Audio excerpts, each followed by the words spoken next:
150 पेशंटचा. रोजची रिमेनिंग 130-150 एवढी आहे.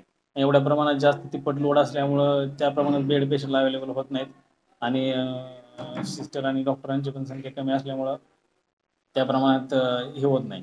तरी प्रत्येक पेशंट वॉर्डमध्ये प्रत्येक वॉर्डमध्ये लक्ष असतं. प्रत्येक पेशंटकडे व्यवस्थित दुर्लक्ष केलं जात नाही, व्यवस्थित लक्ष दिलं जातं.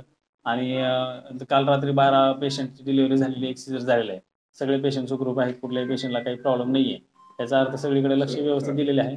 हिच्या थोडं चुकीच्या म्हणजे सूचना व्यवस्थित न ऐकल्यामुळं किंवा तिला ते लवकर न समजल्यामुळं तसा प्रकार झालेला आहे. आणि बाळाही सुरक्षित असल्यामुळं आम्हाला पण आनंद आहे आणि पेशंटला पण काहीच सध्या त्रास नाही. पेशंट वॉर्डात ॲडमिट आहे.